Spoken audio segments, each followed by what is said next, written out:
नल जल योजना पूरी तरह से विफल बताई जा रही है कि नल जल योजना का सब कुछ लगा हुआ है लेकिन उससे पानी नहीं आता है। नरेंद्र मोदी का चेहरा भी नहीं चलेगा, नरेंद्र मोदी का 400 पार का नारा भी नहीं चलेगा। आपका जिक्र हुआ तो रामकृपाल यादव जी कह रहे हैं कि जहां मीसा भारती खड़ी होकर जिस सड़क पर बात कर रही है वो सड़क हमने ही बनवाई और जनता ने बिल्कुल तय कर रखा है कि इस बार नरेंद्र मोदी की भी विदाई करनी है और यहाँ के स्थानीय सांसद महोदय की भी विदाई करनी है। 12 तारीख को रोड शो होने वाला है प्रधानमंत्री का, क्या कहिएगा उस पर? देखिए कहीं ना कहीं जातीय जनगणना की मांग की थी हमारे नेता ने और हम लोगों ने बिहार में कराया भी जातीय जनगणना और उसके अनुपात में हम लोगों ने 75% आरक्षण भी दिया है। इस बार स्थानीय सांसद महोदय की और जो नरेंद्र मोदी जी हैं बिहार से भी तय कर रखा है। जो आप देखिए 40 में 39 सीटें वो लोग जिता के देते रहे अभी तक और फिर भी बिहार बदहाल हाल में।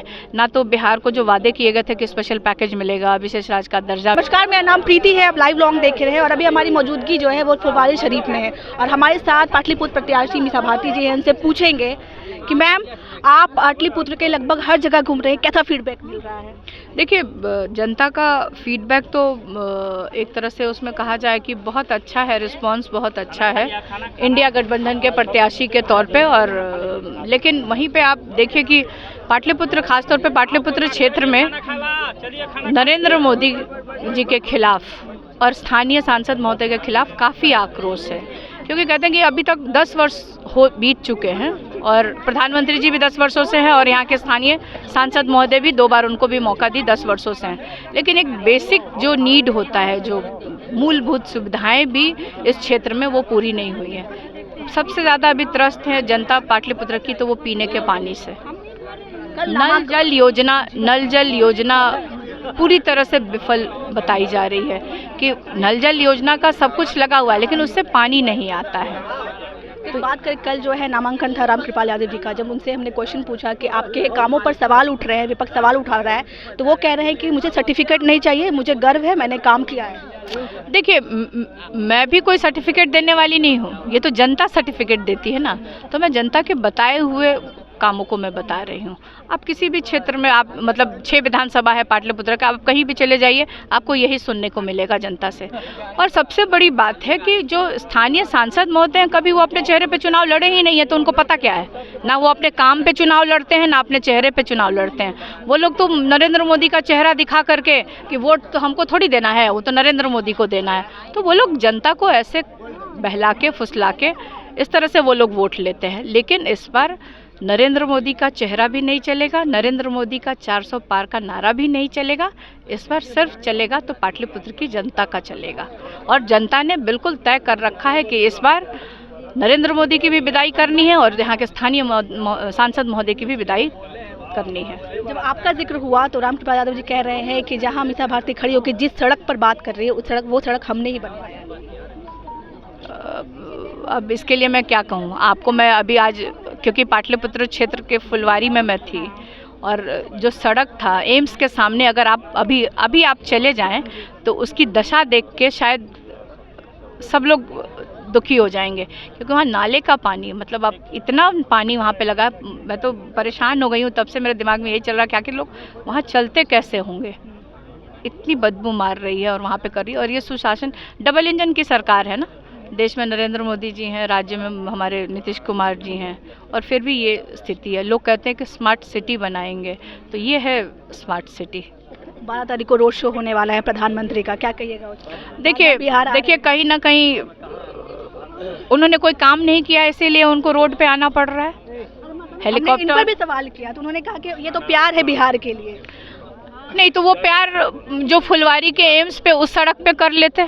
अगर ये प्यार है तो जगदेव पथ से गांधी मैदान रोड शो ना करके फुलवारी विधानसभा में कर लेते, जिस सड़क पे एम्स है वहाँ पे कर लेते, तो उनको पता चल जाता कि उन्होंने क्या डेवलपमेंट किया है।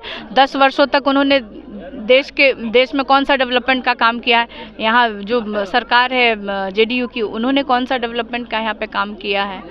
तो प्रधानमंत्री की रोड शो के बारे में क्या कहिएगा? देखिए कहीं ना कहीं ये मतलब डरे हुए हैं और उनको अपने काम तो कुछ किया नहीं है।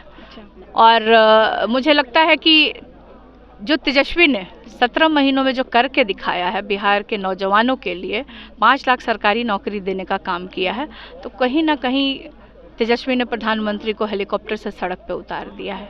लालू प्रसाद यादव जी जो एक बयान देते हैं आरक्षण को लेकर के, तो उस पे जो है पूरी की पूरी विपक्ष जो है आपको आरक्षण विरोधी बता रही है, कह रही है ओबीसी का हक छीनना चाहते हैं आप। देखिए, हमने तो जातीय जनगणना की मांग की थी हमारे नेता ने, और हम लोगों ने बिहार में कराया भी जातीय जनगणना, और उसके अनुपात में हम लोगों ने 75% आरक्षण भी दिया है। और आप यहीं पे बात करें, ये हम लोग कोई आरोप नहीं लगा रहे हैं, ये तो भाजपा के नेताओं के द्वारा ही कहा जा रहा है कि हमको 400 पार आ जाएगा तो हम संविधान में संशोधन कर देंगे, हम आरक्षण समाप्त कर देंगे। और आप याद करिए कि 2015 के विधानसभा के चुनाव में आरएसएस प्रमुख मोहन भागवत जी ने क्या कहा था कि संविधान में संशोधन होना चाहिए। तो ये अपनी नाकामियों को छुपाने के लिए किसी भी नेता के छोटे मोटे बयान को उठा करके इस तरह से ये लोग बात कर रहे हैं, क्योंकि इन लोगों ने डेवलपमेंट कुछ भी देश के लिए, इन लोगों ने जितने वादे किए वो तो पूरा किया ही नहीं, और डेवलपमेंट भी कुछ नहीं किया है। तो मैम आखिरी सवाल, पाटलिपुत्र को लेकर क्या संभावनाएं लग रही है इस बार?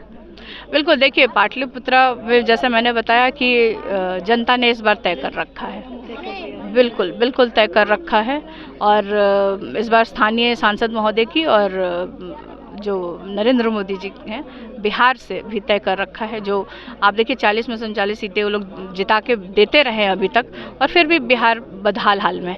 ना तो बिहार को जो वादे किए गए थे कि स्पेशल पैकेज मिलेगा, विशेष राज्य का दर्जा मिलेगा, यहाँ बंद पड़ी फैक्ट्रियाँ खुलेंगी, चीनी मिलें खुलेंगी, फैक्ट्रियाँ लगेंगी, पलायन रुकेगा। और प्रधानमंत्री जी कहते हैं कि एक तरह से देखा जाए, कह रहे हैं कि उन्हीं का आंकड़ा है कि 140 करोड़ के जनसंख्या में वो 80 करोड़ लोगों को 5 किलो अनाज दे रहे हैं। तो आप इसी से अंदाज़ा लगिए कि देश में गरीबी का स्तर क्या है और देश की आर्थिक स्थिति क्या है। बीजेपी का नारा है अब की बार 40 हमार।